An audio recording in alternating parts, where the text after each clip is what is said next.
Oh man, I can start this one. Yeah, off. go ahead.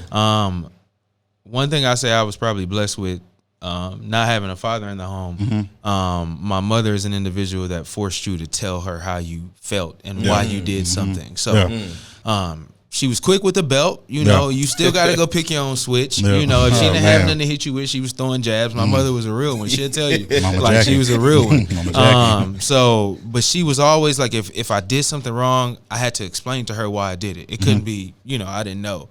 Or if I was upset, or if I felt hurt about something, or if, you know, if I got kicked out of school for something, it was dialogue had there, so it helped me to be able to speak to her about it.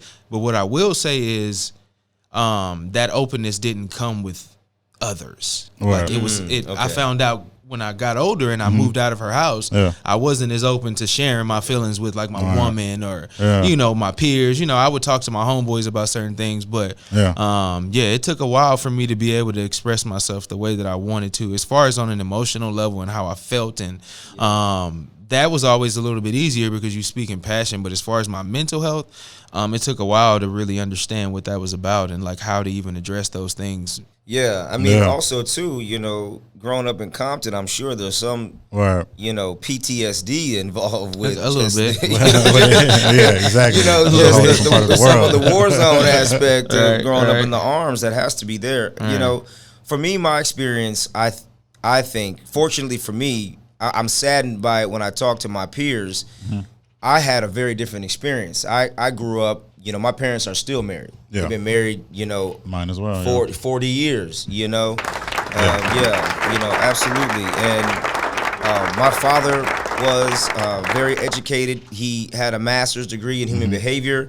I was going to Toastmasters seminars since I was 5-6 years old. So I had an understanding of communication. My mother was an educator, had a degree in elementary education. And so it was encouraged in our household to express, to communicate, to articulate, and to be very clear about your intentions. And there was a accountability around that. So, you know, for me, now I'm just wired a little differently, so I lack empathy a lot. I got to work on that.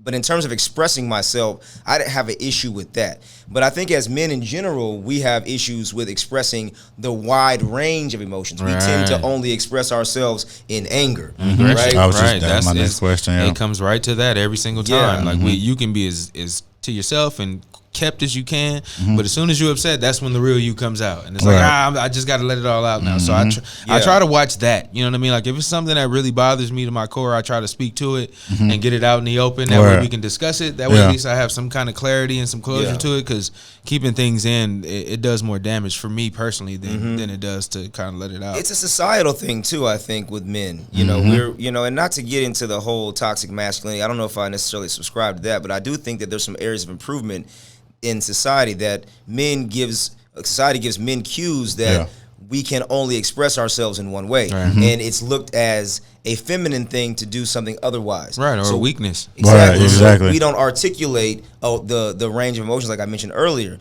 You know, sadness, anger, disappointment, frustration, hurt, pain. You know, all those different things are fine to express. It's a matter of how you express them. I think that when we think about emotions, we think about how women tend to express themselves, which is in a much more overt way. And what I've learned from myself personally is that I can communicate and express emotion without having to express it the way that a woman does in an overt way. I can say, hey man, I'm disappointed, and articulate that without having to like throw something or be upset about it, you know, or be catty or say some type of condescending or sarcastic remark. We can have a hashing out of disagreement, and I can express to you that I was hurt by an action without having to go through extremes of an emotional display.